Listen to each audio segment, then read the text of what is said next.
Je crois Alors qu'il y est écoute, question d'harmonica, de longs manteaux. oui, bah, tu as tout dit, hein. Qui n'a pas reconnu Il était une fois dans l'Ouest?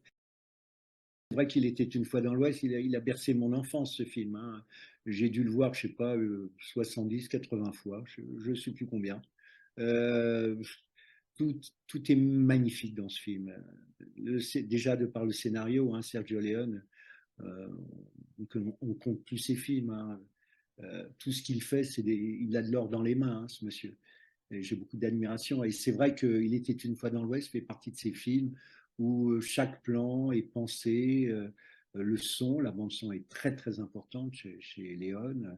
Et puis les acteurs sont tous merveilleux. Écoute, je serais très mal placé pour en faire un résumé de la manière dont je l'ai reçu. Voilà, voilà, il m'a touché, il m'a touché, hein. Qu'est-ce que tu veux? Je peux pas t'en dire plus.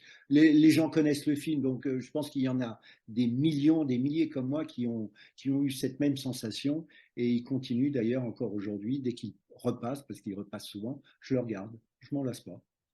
Voilà. Le premier film qui a été une gifle pour moi, c'est que j'étais adolescent. C'était Il était une fois dans l'Ouest. D'un seul coup, bah oui, ça paraît, on est dans les films populaires, etc. Mais c'était une grosse claque hein, de voir ces cow-boys avec ces manteaux longs, ces cadrages osés, cette musique des New Morricone hyper forte. Voilà, c'était une claque cinématographique. Après, dans mon adolescence, c'est Sergio Leone. C'est le bon, la brute, le truand, Ouais, avec, avec Clint Eastwood, je crois, et oui. puis Lee Van Cleef. Lee Van Cleef et Eddie Wallach. Ouais. Et il était une fois dans l'Ouest, bien sûr, avec Charles Bronson, avec Henry Fonda et Claudia Cardinal, avec en toile de fond dans ces films les musiques de Ennio Morricone, qui, qui, euh, qui, qui montait le tout. Bien évidemment, le premier film que j'ai vu, peut-être beaucoup de gens de ma génération, c'est Il était une fois dans l'Ouest. Je me souviens, c'est la première fois de ma vie que j'allais au ciné. J'étais gamin. Tu tombes sur ce film, c'est vrai que ça donne envie, surtout quand tu es gamin, tu as passé beaucoup de temps quand même à jouer au cow-boy. Donc, tu t'identifies très rapidement à à ces héros qui existent dans ce film. Donc, c'est quelque chose d'assez fort quand tu vois ces plans.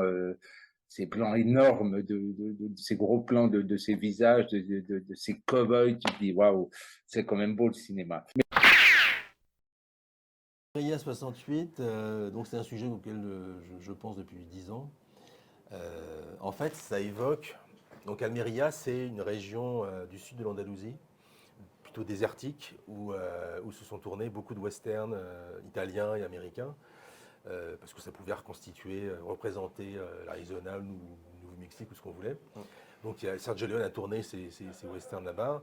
Il y a eu plein de westerns américains, parce que ça coûtait moins cher, qui sont venus là aussi. Il y a eu des films de guerre, Laurence d'Arabie aussi, un peu Cléopâtre, enfin beaucoup de Il n'y a choses. pas eu Taxi pour Tobruk aussi? Taxi pour Tobruk, évidemment, c'est un des premiers au début des années 60. Il y a toute une petite partie de désert de sable. Et donc ils ont tourné vraiment en faisant croire qu'ils faisaient des centaines de kilomètres, mais en fait c'était sur 5 kilomètres sur 3, quoi, enfin à peu près, quoi. Et en fait, entre janvier et mars 68, beaucoup de gens sont venus tourner des films. C'est Brigitte Bardot et Sean Connery qui viennent tourner un western, Chalaco. Michael Caine vient tourner un film de guerre qui s'appellera Enfant de salaud. Et Robert Hossein tourne avec Michel Mercier Une corde incolte. Hein, ouais. Et il y a aussi d'autres petites productions italo-espagnoles qui sont autour, etc. Donc il y a beaucoup de gens dans un endroit où, à ce moment-là, le tourisme n'est pas encore bien développé. Il n'y a pas grand-chose. Il y a 2 hôtels. Il n'y a rien à faire. Et tous ces gens-là, et la partie désertique où on tourne, ils sont quasiment un peu les uns sur les autres. C'est-à-dire que les tournages se télescopent.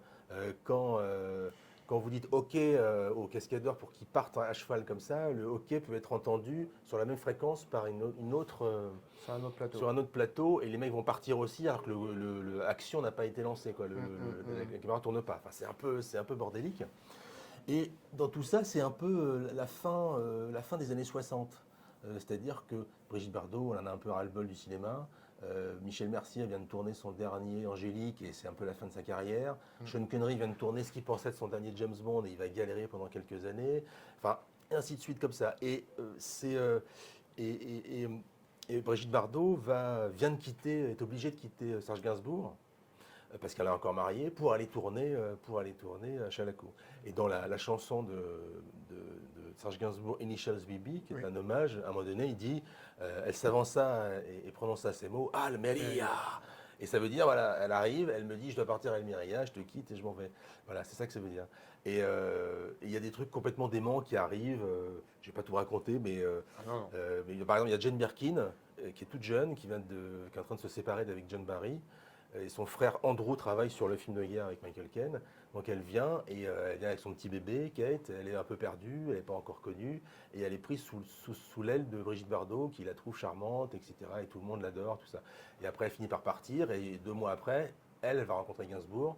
Et elle va, encore quelques mois après, réenregistrer Je t'aime moi non plus, qui avait été enregistré à la base par Bardot, quoi. Et donc là, les 70s, je dirais, commencent, quoi. Voilà, il se passe énormément de choses. Il y a des gangsters, il y a une princesse cachée, il y a énormément de choses. Alors, on ne va pas tout dévoiler, mais là je ne l'ai pas vu. Mais une anecdote, tu parlais de Robert Hossein, merci, et une corde, un Colt. La légende urbaine dit que Sergio Leone, qui tournait sur un studio à côté, serait venu sur le plateau de Robert et aurait peut-être tourné un plan, un plan. Oui. Alors, le problème de cette histoire-là, c'est que je pense que ça relève aussi un peu de la légende. Ouais. Il faut savoir que ils étaient très amis, Robert Hossein et Sergio Leone, ils se connaissaient très bien. Et Sergio Leone avait proposé à Robert Hossein un rôle dans Il était une fois dans l'Ouest. Il devait faire un rôle qui finalement est joué par Lionel Sanders, qui tient une espèce de truc étape là, qui fait écurie, bain, etc. Où arrive au début Claudia Cardinal. Finalement, il ne le fera pas. Et en échange, il a demandé à Sergio Leone de tourner un rôle dans Une corde, un Colt. Il devait jouer le rôle d'un tenancier d'hôtel, mais qui a vraiment une petite scène symbolique. Donc Léon a vraiment tourné ça. Il a vraiment tourné lui-même en tant qu'acteur. Et quand il a vu les rushs, il a dit, mais les chevaux, ils jouent mieux que moi. Donc non, c'est pas possible, je suis un très mauvais acteur, donc il faut me remplacer. Et donc effectivement, il l'a remplacé par un autre acteur. Après, l'idée qu'il a pu tourner un plan ou une scène d'une corde à Colt, c'est un truc qui est dit par Robert Hossein, mais que par lui. Et j'ai pu parler avec un des acteurs du film qui, lui, s'en rappelle pas du tout. Et je pense que s'il avait tourné un plan, il s'en rappellerait, Léon. Enfin, voilà, donc, voilà, je sais pas, voilà, il y a des choses que j'ai pas mises quand j'en suis pas certain. D'accord, mais bon, tu connaissais bien sûr. On en avait parlé d'ailleurs, quand tu m'avais parlé de ton documentaire. Et cette histoire, effectivement, avait aussi été racontée par Robert Hossein. Oui, non, mais voilà. Bon, et Robert Hossein dit qu'il a finalement pas tourné dans Une petite fois dans l'Ouest parce que il devait tourner Madame sans gêne avec Sophia Loren.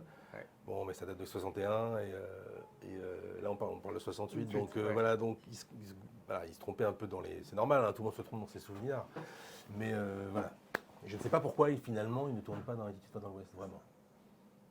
Il y a encore des choses à découvrir.